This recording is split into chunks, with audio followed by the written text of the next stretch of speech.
Hey guys, welcome back. So we're doing some chassis work today, and we are going to upgrade our frame rails. So you'll notice mine are all smashed up, but what I have done is I've went and hammered all the parts that poked out inward. So like this was already like that, but it's kind of hard to find, but like this spot was poking out, now it's not. And that's just so you can get the replacement. I bought the typical frame rails that you slide over the old ones, which is what 99% of people do if they repair these. And you can see this one, same thing. It's all scrunched, but it's actually in line now, like it's supposed to be. So that actually wasn't nearly as hard as I thought. I wanted to try to do this like perfect and completely straighten these, but it would actually be so much work. Then I wanted to replace the metal. I found somebody that sells an actual, you cut that one out and replace it. And I bought them, and after about a month, he just gave me a refund and said he didn't have them.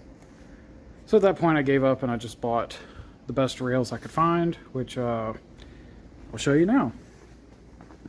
So I purchased these. These are the V8 Roadsters frame rails. They are about 70 thou thick steel, and we're not going to bolt them in, we're going to weld them in. And the only thing I don't like, there was no way to order this without it, or at least not on their website. But they cut this stupid thing, like this is a structural part, you know? I mean, I really hate that they did this, and the way they designed their logo, there's almost no metal here, so this whole section is just weakened. And I'm buying this because I want to stiffen the car, and I don't want to weaken, I don't want to buy, you know, it's just crazy. So we're going to repair this, or fix it, however you want to, whatever you want to call it. This shit's coming out, and we're going to weld a piece of steel in there, so that this is actually structural the way I want it to be. Luckily it's just about 70 thou thick, and I have some steel in the same thickness, so it should be straightforward. Just cut, make a new piece, stick it in there, and weld it up. Since it's sheet metal, I'll have to be a little careful because I don't want to warp it too bad, but I'm not that worried about it. It'll be way better than this. That just, I mean, look how thin, like, if you can see, try to do this for reference. Here's a Sharpie. The tip of a Sharpie is a lot bigger than what the steel they left here. So you can imagine, that's just not very strong. You put that in bending, it's gonna flex is what it's gonna do. And if it was just one little spot, it wouldn't be so bad. But if you follow this all the way to there, I mean, I actually do have a ruler. Yeah, that's over 6 inches, like 7 inches of, essentially just has a hole. It's essentially like cutting a giant hole there. I don't like that. So we'll fix it, easy enough. We're gonna knock that out real quick.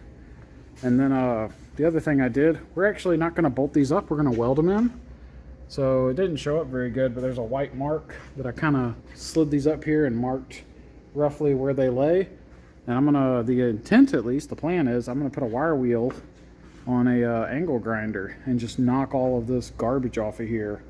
So there's like underbody or whatever this shit is, that shit's gotta come off, and then some paint and get it down to bare metal. And that's gonna be the intent, at which point we can slap those things up there and just weld them onto the car.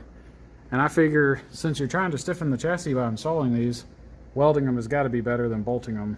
So, plus I don't have bolts everywhere, so I think it'll look better too.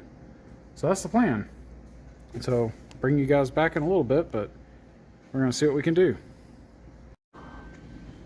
Okay, so I sound crazy because I'm wearing a respirator and I'm about to do some grinding and I just got done welding. So we got those plates made, got them welded in there, as you can see.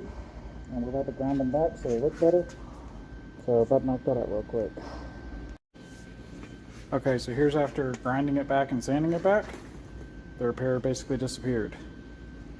So that's what it looks like after welding but before grinding. Just looks normal now, which is what we're going for.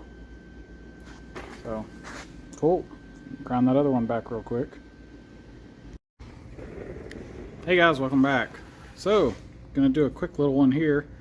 So we got our frame rails welded up, and they turned out okay. They ain't perfect, they're not beautiful, but they are up there. And we managed to skip the bolts. We just welded them on, which I preferred. Like I said, they're not beautiful, but it's kind of hard because this metal is kind of thin compared to this, and it's overhead. But we got it done, and we just cleaned everything. We used some acetone, gave it a good wipe down. So it's fairly clean, and we're going to brush on some primer. It's going to be our next step. So overall pretty happy. We did skip the bolts. It did come with this big old bag of bolts. There's probably 5 pounds worth of nuts, bolts, and washers. So I guess we saved that weight, although we did have to weld it, but I bet you it's still lighter. And I suspect it's stiffer by doing it this way too. So overall happy. Also, it looks so much better not having those crushed frame rails exposed. I wish I'd have done this I should have done this a long time ago, though I wouldn't have been really set up to do this level of work. But anyway, those are on. Here's our next steps, which we got to pause for a little bit, but got ourselves a paintbrush, some primer, and like I said, we already acetoned it, so we'll probably give it one more wipe down before we paint, and then we're just going to brush on some primer, and that's pretty much it for now. Once these are primed, they can chill, and eventually the whole car is going to get painted, but I don't want these rusting. I've done other work, like look up here, you can see rust just setting in everywhere because I welded and then it just sat here. So I'm gonna have to go around and clean all the rust and get some primer on some of that, just to, otherwise I'm creating work for myself. But yeah, it's all good. So bring you guys back after we get this painted.